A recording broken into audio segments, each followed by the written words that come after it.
दहशतगर्दी के मसले पे कई दफ़ा अब हम बात कर चुके हैं और जितना करें वो कम है, क्योंकि दहशतगर्दी का एक मामला, उसको अगर हम इंटरनली स्पीकिंग हमारे पाकिस्तान में जो सियासी तनाव है, कशीदगी है, उससे अगर जोड़ कर देखें तो इसमें कोई शक नहीं कि अगर एक सियासी कशीदगी एक इस कदर बढ़ जाए माशरे में कि एक वो बहुत ऐसा हो जाए कि शायद आपस में बैठना, आपस में सिंपल बातचीत करना भी दुश्वार हो जाए, तो ऐसे में इसमें कोई दोराए नहीं है। ये तमाम तर सिक्योरिटी डॉक्ट्राइन में ये चीज़ें बताई जाती हैं, बावर कराई जाती हैं कि इस तरह के सर्कमस्टांसेस का, इस तरह के माहौल का फ़ायदा और इसकी एक्सप्लॉयटेशन जो मुल्क के एक्सटर्नल दुश्मन होते हैं वो करते हैं। प्रॉबेबली पाकिस्तान के केस में भी यही चीज़ हमें इस दफ़ा भी नज़र आती है कि चूँकि पोलराइजेशन एक अपने आखिरी हद तक जा चुकी है, हुकूमत और अपोजिशन बिल्कुल एक दूसरे से टॉकिंग टर्म्स में भी नहीं है। हम पहले भी कहते थे जब इमरान खान साहब प्राइम मिनिस्टर थे तब भी ये वाली बातें की जाती थी कि टॉकिंग टर्म्स नहीं है, लेकिन कौन सोच सकता था कि उससे भी कई ख़राब हालात या माहौल या रिलेशनशिप अपोजिशन और हुकूमत के दरमियान हो सकती है।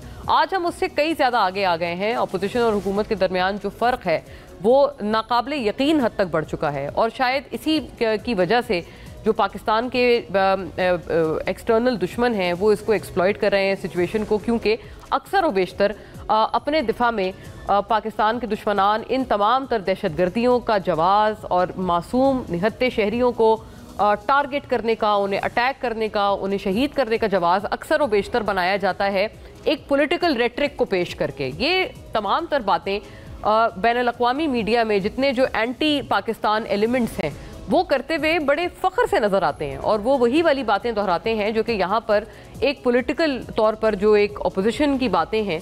ज़ाहिर है अपोजिशन का हक़ है, अपोजिशन वरना किस काम की अपोजिशन अगर वो तनकीद ना करे, अगर वो अपोजिशन ना करे, but there has to be a limit. एक बहुत क्लियर कट एक लाइन होनी चाहिए कि जो कौमी मफाद की चीज़ है उसके ऊपर कोई अपोजिशन ना होनी चाहिए और ना हो सकती है।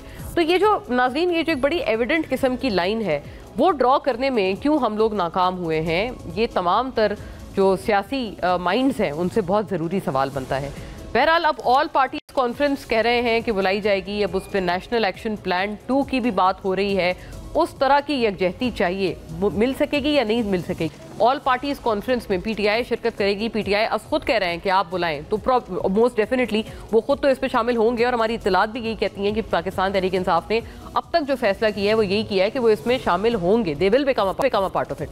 लेकिन क्या ये माइनस इमरान खान यानी इमरान खान साहब के बगैर भी, while he is in jail, उनके वहाँ होते हुए भी ये हो जाएगी या फिर इसको कंडीशन किया जाएगा पीटीआई की तरफ से? ये एक ज़रूरी सवाल है। अगर ये कंडीशन लगाई जाती है तो इसको कितना इम्प्लीमेंट करेगी हुकूमत, ये दूसरा सवाल है जो इससे जन्म लेता है। और इसके अराउंड भी बहस करेंगे कि क्या ऐसी शर्त होनी चाहिए जब कौमी मफाद का एक प्रॉब्लम है, मसला है और एक जो थ्रेट है वो आपको इस वक्त आंखों में घूर रहा है बाकायदा तौर पर। फौरी तौर पर जो ऑल पार्टीज़ कॉन्फ्रेंस के हवाले से हमारे पास चीज़ें हैं वो देखते चलिएगा और फिर हमने कुछ सोशल हवाले से भी कुछ हमारे पास इंफॉर्मेशन है वो आपके सामने रखेंगे, आपके साथ बांटेंगे।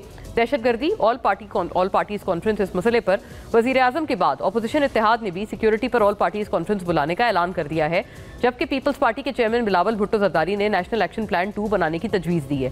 तहरीक इंसाफ के चेयरमैन बैरिस्टर गौहर ने कहा कि सिक्योरिटी फोर्सेज ने APS जैसा सानिया होने से बचा लिया, इनकी कोशिशों का एहतराम करते हैं। दुख हुआ वज़ीर आज़म और वुज़रा ने तहरीक इंसाफ को तनकीद का निशाना बनाया। साहबजादा हामिद रज़ा कहते हैं पार्लियामेंट का इन कैमरा सेशन बुलाया जाए, अरकान को ब्रीफ करने का मुतालबा है और कहा कि 36 घंटे गुजरने के बावजूद हुकूमत ने कौम को बताना मुनासिब न समझा कि क्या हो रहा है। हमारे तल्ख सवालात हैं जिनके जवाबात ज़रूरी हैं।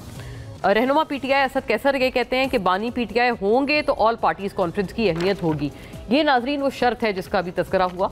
JUI के कायद मौलाना फजलुर रहमान कहते हैं कि पार्लियामेंट के दोनों ऐवानों में पख्तूनख्वा और बलूचिस्तान में बदअमनी जैसा अहम इशू, इसको नज़रअंदाज कर दिया जाता है। बैरिस्टर सैफ ने कहा कि दहशतगर्दी का जिम्मेदार अफगानिस्तान को समझते हैं, मगर हुकूमत सिफारती सतह पर उनसे बातचीत के लिए तैयार नहीं। मुज़ाकरात के लिए भेजे गए TORs का भी जवाब नहीं आया।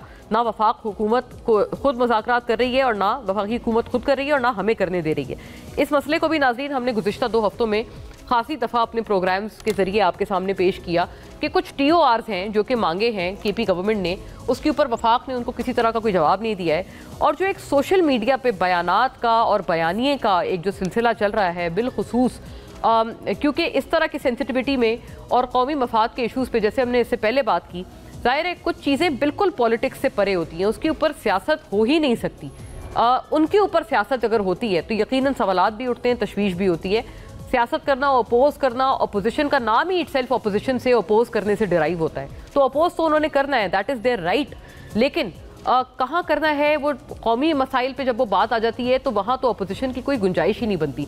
अब ये ऐसे हमारे पास इंफॉर्मेशन है कि पीटीआई के अपने लोगों को भी इन तरह के सोशल मीडिया नैरेटिव्स पर शदीद तहफ़्फ़ुज़ात हैं। उस हवाले से भी देखते चलिएगा हमारे पास जो इन्फॉर्मेशन है, पीटीआई सोशल मीडिया का गैर जिम्मेदाराना इस्तेमाल और इसके ऊपर सीम्स लाइक कि पीटीआई के अपने अंदर भी कुछ कंसेंसस बनता हुआ नजर आ रहा है। ज़राए के मुताबिक पीटीआई की सियासी कमेटी ने फौज और मुल्की मफादात के खिलाफ पार्टी के ऑफिशियल सोशल मीडिया अकाउंट्स के गैर जिम्मेदाराना इस्तेमाल का मामला बानी पीटीआई के रूबरू लाने का फैसला किया है। ज़राए के मुताबिक गुज़िश्ता दिनों केपी हाउस इस्लामाबाद में होने वाली सियासी कमेटी के इजलास में इस मामले पर तबादला ख्याल किया गया और पार्टी के ऑफिशियल सोशल मीडिया अकाउंट से जारहाना और बेज़ाब्ता मवाद फैलाए जाने पर तशवीर का इजहार किया गया। ज़राए के मुताबिक इस मामले पर बलूचिस्तान में पेश आने वाली दहशतगर्दी के वाक़े से कबल गौर किया गया था। पार्टी ज़राए के मुताबिक ये बात है कि पीटीआई की तकरीबन तमाम सरकर्दा रहनुमा बशमूल बैरिस्टर गौहर, अली अमीन गंडापुर, सलमान अकरम राजा, असद कैसर ने केपी के हाउस इस्लामाबाद इजलास में शिरकत की और इस बात पर इत्तफाक किया कि सोशल मीडिया प्लेटफॉर्म्स पर सख्त कंट्रोल ज़रूरी है। पार्टी के अंदरूनी ज़राए कहते हैं कि बानी पीटीआई को मशवरा दिया जाएगा कि वो पीटीआई के अहम रहनुमाओं पर मुश्तमिल एक कमेटी तश्कील दें जो पार्टी के ऑफिशियल अकाउंट्स बशमूल एक्स और फेसबुक पर पोस्ट किए जाने से कबल तमाम मवाद की जाँच करे। पार्टी रहनुमाओं को ये शिकायत भी है कि पार्टी के ऑफिशियल अकाउंट्स पर उनके कई बयानात और प्रेस कॉन्फ्रेंसेस को नज़रअंदाज किया जाता है। नाजरीन, ये खबर हमने आपसे कल भी शेयर की थी कि जेआईटी के सामने भी बाय एंड लार्ज इन तमाम लीडरान ने यही मौक़िफ़ इख्तियार किया है कि वो जो अकाउंट्स हैं वो तो हमारी चीज़ें भी नहीं चलाते हैं, लेकिन बैरून मुल्क बैठे कुछ यूट्यूबर्स की पोस्ट्स और बयानात पर तवज्जो मरकूज़ रखी जाती है। नाजरीन, ये बड़ी एक अहम बात है। वैसे तो इसको पीटीआई के लोग इतना ज़्यादा ओन नहीं करते थे जब पूछा जाता था, लेकिन अब उसकी एक ओनरशिप सी भी मिलने लग गई है। इसके ऊपर भी बात करेंगे। कल हमने हमारे प्रोग्राम में शौकत यूसुफजई साहब थे, उनसे भी एक सवाल इसी के हवाले से किया था, क्योंकि अब पीटीआई के लोग कई सारे अहम रहनुमा लीडर्स उनके जो बस इंक्लूडिंग द चेयरमैन, वो अब सामने आकर इस बात को कर रहे हैं, एक कन्फेस कर रहे हैं एक तरह से कि उनको बहुत तशवीश है इस तरह के सोशल मीडिया के, उन्हीं के अपने प्लेटफॉर्म्स के ऊपर जो कंटेंट लगाया जा रहा है उससे, और उससे पार्टी को नुकसान हो रहा है। इसके ऊपर हमने जब शौकत साहब से सवाल किया था वो मैं ड्यूरिंग द कोर्स चलाऊंगी और उसके ऊपर सवाल भी हम लोग उसी से डिराइव करके करेंगे।